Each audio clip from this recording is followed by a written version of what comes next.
I don't care what your little card says. The manager's face was red, spit flying from his mouth as he jabbed his finger toward the exit. Get out before I have you dragged out!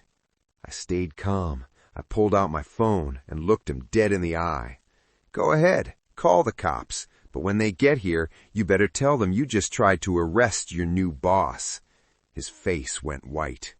But before I tell you how we got here, do me a favor. Hit that like button right now. And if you love stories where rude people get exactly what they deserve, subscribe to this channel. You won't regret it. Now, let me take you back to where this all started. My name is Maya Robinson, and 3 days ago, I did something crazy. I bought Prestige Auto Group. Every dealership, every car, every building, all mine. But nobody knew my face yet. I pulled up to the flagship location that Tuesday morning, Prestige Motors. The building looked exactly the same as it did 20 years ago. I sat in my car for a moment, staring at the glass doors. My dad used to work here. He was a janitor, cleaned the floors, scrubbed the toilets, emptied the trash. Every morning he'd stop and look at one car, the black Phantom with cream leather seats, his dream car. The managers and salespeople treated him like he was invisible, like he didn't matter. He passed away 2 years ago. Never got to see my company, never got to see my success, never got to drive that car. But I made him a promise at his funeral. I was going to walk into that dealership and buy his dream car. I looked down at myself. Jeans, sneakers, a simple hoodie. No jewelry, no makeup, just me. I wanted to see if things had changed, if they treated regular people with respect now, or if it was still the same. I took a deep breath and opened the car door. The cold air conditioning hit me as I walked inside. The smell of leather and new car scent filled the air. The showroom was massive, shiny floors, bright lights, expensive cars everywhere. There were 5 salespeople on the floor, all in suits, all white. I walked past the first guy. He was scrolling on his phone, laughing at something. He glanced at me for half a second, then looked back down. I walked past the second guy. He was leaning against a desk, talking to a woman in a blazer. They both saw me. The woman whispered something. He smirked. Nobody said hello. Nobody asked if I needed help. I kept walking, and then I saw it. The Phantom. Black paint so perfect it looked like a mirror. Cream leather interior, sitting right in the center of the showroom under a spotlight. Dad's car. I walked toward it slowly. My heart was pounding. I reached out to touch the door handle. Excuse me! Excuse me! I turned around. A young guy, maybe 25, was speed-walking toward me, nervous eyes, cheap tie. His name tag said Leo. Hi, I'm sorry, can I help you? He asked, a little out of breath. I smiled. Yeah, I want to buy this car. His eyes lit up. Oh, okay, well, this is our top model. It's the... Leo. A voice cut through the air, cold, sharp. A man in an expensive gray suit walked over. Tall, tan, slicked back hair, smile that didn't reach his eyes. His name tag said Bryce Mitchell, general manager. Leo, Bryce said again, his hand landing on Leo's shoulder. What did I tell you about time management? Leo looked down. I was just helping her. Helping her? Bryce glanced at me, then back at Leo. His voice was calm but deadly. Leo, you're new, so let me explain something. Our time is valuable. Look around. Does she fit the profile of our typical clientele? Leo opened his mouth, then closed it. Bryce turned to me with a polite smile, but his eyes were ice. Miss, I don't mean to be rude, but we run a very particular type of business here. This isn't really a browsing environment. The Honda dealership is about 3 blocks down. They have a lovely used section that might be more your speed. I just don't want you to waste your time here and feel embarrassed. My jaw tightened.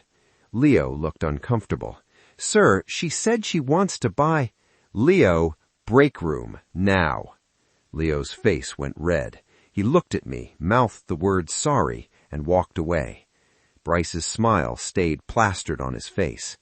"Now, miss, I really do need to ask you to leave. We have some high-value clients coming in shortly, and we need to maintain a certain atmosphere." I crossed my arms. "I'm not leaving. I'm here to buy this car." His smile faded just a bit. "This car cost $250,000. "I know." "Do you?" He tilted his head like he was talking to a child. "Because that's not including tax, title, or registration. We're talking about nearly $300,000 out the door."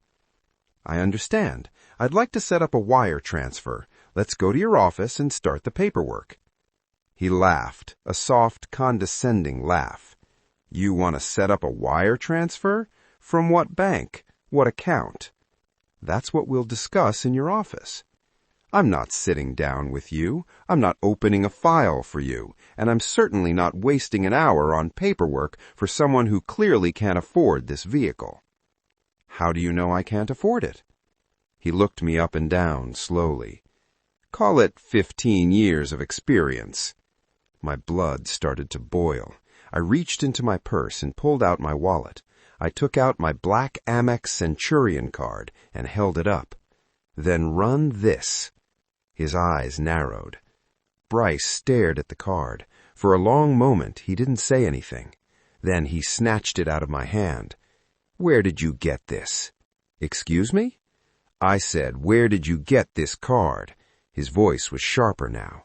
"Because I've seen maybe 2 of these in my entire career, and the people who have them don't walk in here dressed like that." My blood started to boil. "That card is mine. Run it." He turned the card over in his hand, inspecting it like it was fake. "You know what I think? I think this belongs to someone else. A boyfriend, maybe. Or maybe you're one of those Instagram girls who borrows things for photos. Run the card.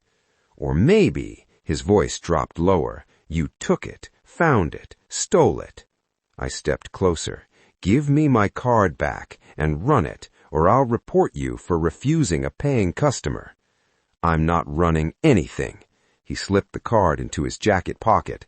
"I am confiscating this as evidence of fraud. It's company policy to retain fraudulent payment instruments until we can verify their legitimacy." "That's theft." "No, sweetie, that's protocol, and I'm calling the police so they can sort this out properly." Leo had come back from the break room. He was standing near the wall, eyes wide. The other salespeople had stopped what they were doing. They were watching now, quiet, waiting. I pulled out my phone. "What are you doing?" Bryce snapped. "Calling your boyfriend? Texting your accomplice?" He reached for my phone. I pulled it back. "Don't touch me," I said. "Who are you calling?" I ignored him and pressed a name in my contacts. The phone rang twice. "Miss Robinson?" A man's voice, nervous, respectful. "David," I said, keeping my voice calm.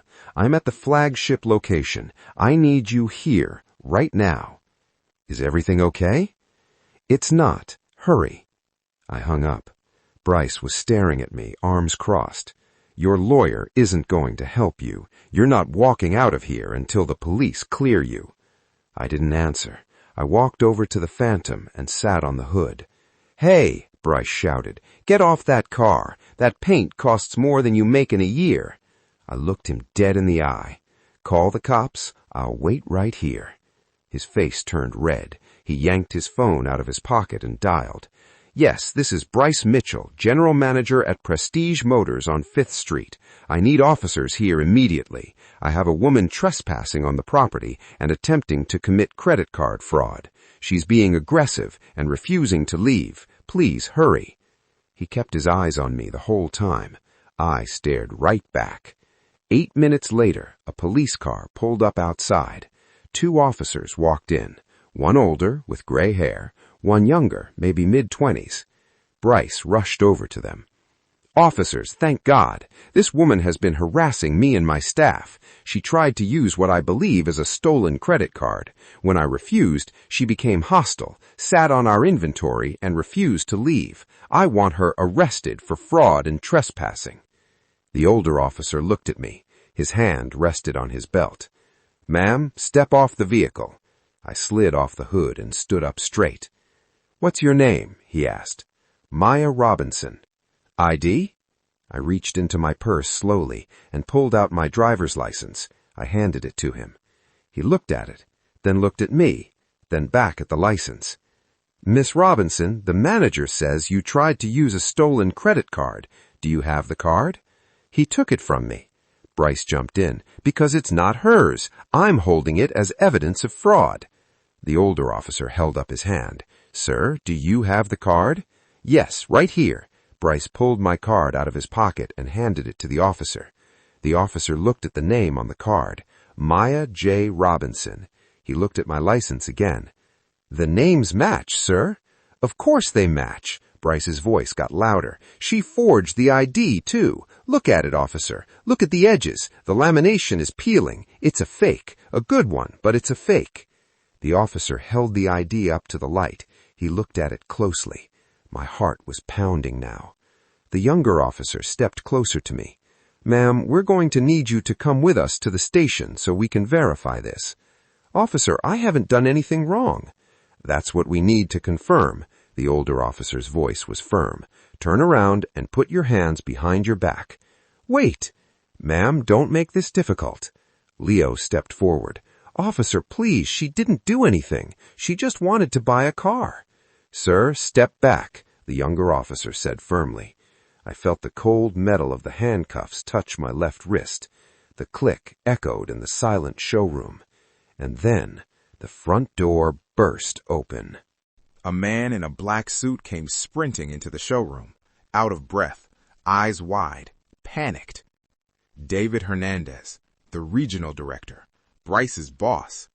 He ran straight past Bryce, straight past the officers, straight to me. "Stop! Stop!" David shouted. "Don't cuff her!" The officer holding my wrist froze. "Miss Robinson," David's voice was shaking. "I'm so sorry. I got here as fast as I could. Are you okay?" The room went dead silent. Bryce stared at David like he'd just appeared out of thin air. "Mr. Hernandez?" Bryce said slowly. What are you doing here?" David turned around, his face pale and sweating. "What am I doing? Bryce, what are you doing?" "I'm protecting the dealership. This woman tried to scam us with a stolen card." "Stolen?" David's voice cracked. He looked like he was about to have a heart attack. "Bryce, do you have any idea who you're talking to?" "Some random woman trying to commit fraud." "This is Maya Robinson," David shouted, his hands shaking. "She's the CEO of Niatech. She bought Prestige Auto Group 3 days ago. She doesn't just own this building, Bryce. She signs your paychecks. This is your CEO." The words hung in the air like smoke. Bryce's face went from red to white in 2 seconds flat. His mouth opened. No sound came out. The older officer immediately unclipped the handcuffs from my wrist and stepped back. "Ma'am, I sincerely apologize. There's been a serious misunderstanding." "It's okay, officer," I said quietly, rubbing my wrist. "You were doing your job." The younger officer looked at Bryce with disgust. "Sir, is what he's saying true?" Bryce didn't answer. He just stood there, frozen, staring at me like I was a ghost. David was breathing hard. "Give her the card, now." Bryce's hand trembled as he reached into his pocket. He pulled out my Amex and held it out like it was burning his fingers. I took it. I didn't say thank you. I put it back in my wallet and looked at David. "I need to talk about the culture here," I said, my voice ice cold. "Yes, absolutely. Whatever you need, Miss Robinson." I turned to Bryce. He looked like he was going to be sick. "You judged me the second I walked through that door. You didn't see a customer. You saw my clothes. You saw my skin. And you decided I didn't belong here." "Miss Robinson, please." His voice cracked. "You humiliated your own employee for trying to help me. You stole my property. You called me a criminal. You had me arrested. All because I didn't look like your idea of success." I made a mistake." Tears were forming in his eyes now. "We got off on the wrong foot. I was just trying to protect your assets. I was being diligent. Isn't that what you want? A manager who protects inventory? I stared at him. A manager who protects inventory doesn't call the police on paying customers. Please, I have a family, a mortgage, 2 kids in college. I'm sorry. I'm so sorry. Please don't do this. You should have thought about that before you treated me like a criminal. I looked at David. He's fired, effective immediately. David nodded quickly. Security is already on the way. Bryce's face crumpled. Please, Miss Robinson, I'll do anything. I'll take a pay cut. I'll take a demotion. Just, please. I turned away from him. 2 security guards walked in and stood on either side of him. Let's go, sir, one of them said. Bryce looked at me one last time, desperate, broken. I didn't look back. They escorted him out. The front door closed behind him. The showroom was quiet now. The officers left. The other salespeople had disappeared into the back offices. David stood there, looking like he wanted to disappear into the floor. I looked across the room. Leo was still standing by the wall, hands shaking, eyes down. Leo? I called. He jumped. Yes, ma'am? Come here. He walked slowly, like a kid called to the principal's office. Why did you try to help me? I swallowed hard. Because it was the right thing to do. Everyone deserves respect. It doesn't matter what they look like or what they're wearing. That's how my mom raised me. I smiled, a real smile this time. David, I said, turning to the regional director, effective immediately, Leo is the new general manager of this location. Leo's eyes went huge. Wait, what? You heard me. You're promoted. But I've only been here for 6 months. I don't have the experience. I'm not ready. You showed me more character in 10 minutes than Bryce showed in 15 years. You're ready. Leo's eyes filled with tears. Thank you. Thank you so much, Miss Robinson. I promise I won't let you down. I know you won't. I walked back over to the Phantom. I ran my hand along the hood.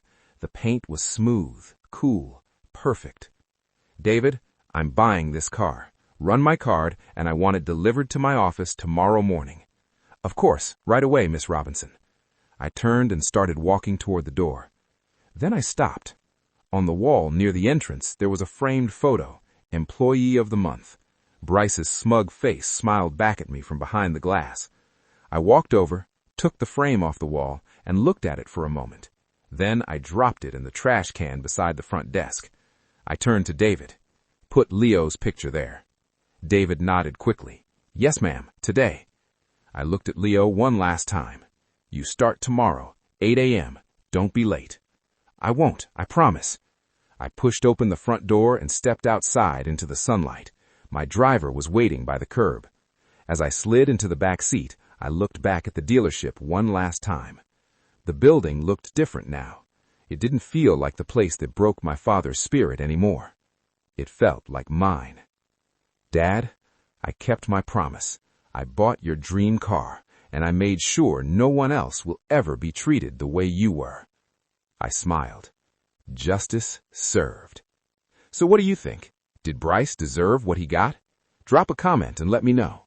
And if you believe everyone deserves to be treated with respect no matter what they look like, hit that subscribe button right now. We've got more stories like this coming your way every single week. Thanks for watching, and I'll see you in the next one.